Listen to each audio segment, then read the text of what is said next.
నమస్కారం.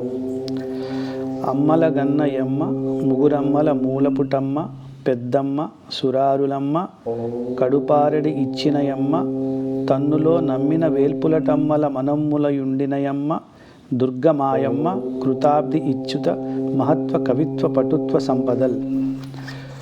ఈ పద్యం యొక్క భావం ఏమిటంటే, దుర్గాదేవి తల్లులందరికీ తల్లి, ముల్లోకాలకు మూలమైన లక్ష్మి సరస్వతి పార్వతీదేవులకి మూలమైన తల్లి, అందరి అమ్మల కన్నా అధికమైన తల్లి, మహాతల్లి, రాక్షసముకల అడ్డగించిన తల్లి, నమ్ముకున్న దేవతలను నిండు మనసులలో నివసించే తల్లి.